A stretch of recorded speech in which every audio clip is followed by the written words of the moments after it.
काय ते स्वामी, काय तो करणार आहे. तो अनुभव असा होता त्याचा की जिथे ना स्वामी समर्थ महाराजांची उदी मिळते. एकदा लास्ट पर्याय करून बघूया, अक्कल आली तर ठीक आहे. एवढा नास्तिक माणूस. आणि दुसऱ्या दिवशी ती सकाळी उठल्या त्या काकू आणि बघते तर काय सोहळं घालून पूजा करतोय माणूस. आमच्या दशा झालेल्या जीवनाला महाराजांनी दिशा दिली आहे. तुला असा एखादा कधी अनुभव आलाय का की एखादा नास्तिक जो आस्तिक झालाय श्री स्वामी समर्थांमुळे? बघ, असे अनेक अनुभव मी घेतलेत. त्याच्यामध्ये बरेचसे असा एखादा अनुभव वाल्याचा वाल्मिकी झालेला, दशा झालेल्या जीवनाला दिशा महाराजांनी दिली, अख्ख्या ब्रह्मांडालाच दिशा दिली राहतर. तर असे अनुभव मी घेतलेत लोकांचे की एडिक्टेड होते आणि आता एकदम संत शांत. असा एखादा किस्सा काही तू सांगशील?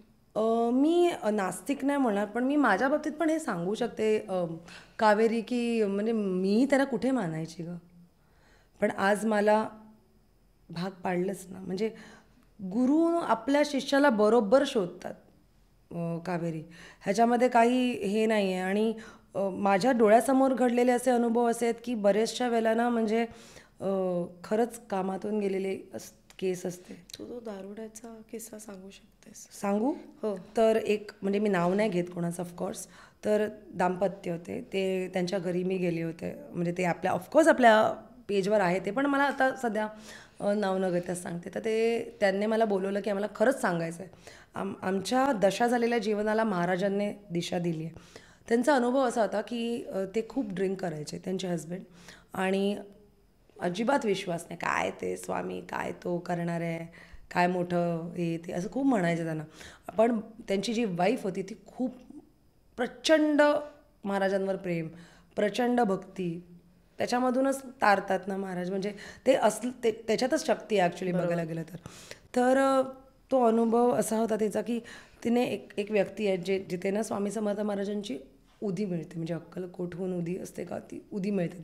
तर तिनं बोलली की एकदा लास्ट पर्याय करून बघूया, म्हणजे अक्कल आली तर ठीक आहे, नाही तर काय करू नाही शकत. कारण का त्यांना कसं होतं की खूप ते एडिक्शन होतं, एवढं गेलं की त्यांचं 2 किडनीवर पण ते एवढा परिणाम झाला की त्या 2 किडनी त्यांच्या फेल झाल्या. बापरे. आणि आणि मला डायलिसिस चालूच आहे त्यांचं सतत, म्हणजे खूप त्रास आहे त्यांना. आणि दर 4-3 दिवसांनी डायलिसिसला जात होता माणूस. म्हणजे विचार कर, एवढा नास्तिक माणूस, स्वतःच कबुली दिली नास्तिक. आणि गेले ट्रेनने, तिकडे गेले, त्यांच्याकडे बसले, त्याने उदी दिली. ती उदी त्याने तिकडे लावली, पण काय बघूया काय करतात तुझे महाराज, असं करून ट्रेनने परतीचा प्रवास, परत आले, घरी आले. आणि दुसऱ्या दिवशी ती सकाळी उठल्या त्या काकू आणि बघते तर काय सोहळं घालून पूजा करतोय माणूस. श्री स्वामी समर्थ नमः, श्री स्वामी समर्थ.